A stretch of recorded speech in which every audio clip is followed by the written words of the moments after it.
Eh salut, franchement, entre nous, on a tous déjà vécu cette situation, on a subi une sacrée gueule de bois après un apéro dînatoire. L'apéro dînatoire.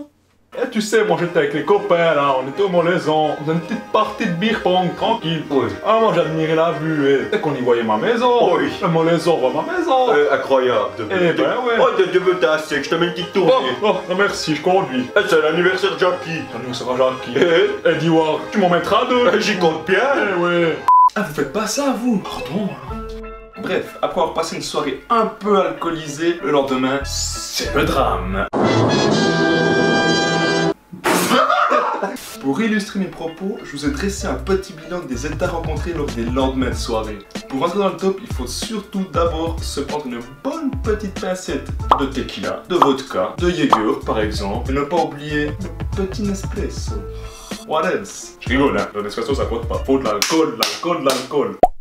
Numéro 1. El Clasico. Oui. Andale.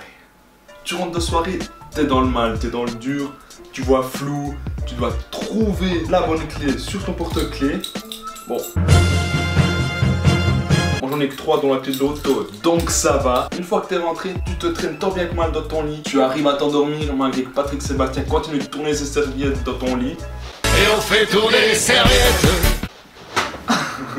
Et au réveil, c'est la catastrophe. Tu te lèves, tu dois courir aux toilettes parce que t'as besoin de te vider toutes les impuretés qui t'ont ingurgité la veille. Et en plus, si c'est l'anniversaire à Jackie, ça aide pas.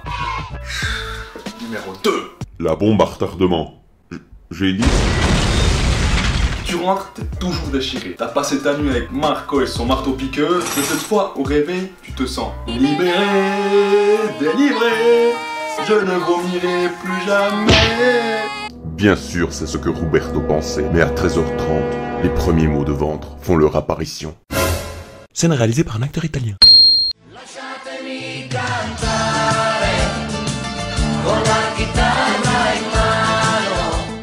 13h59, les premiers mots de tête.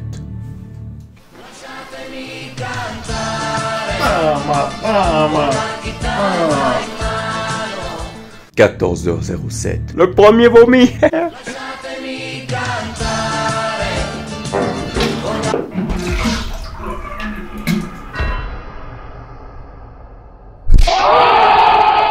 La bombe à retardement a explosé. Numéro 3. Le Phoenix. Lors d'une soirée bien arrosée, tu as perdu le nord. Tu es dépité, tu as perdu foi en l'humanité. Tu n'as plus d'argent et tu ne sais pas où dormir.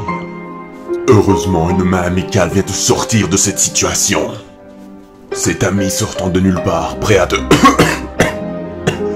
à t'offrir un lit pour passer la nuit. Malheureusement, tu t'écroules comme une merde.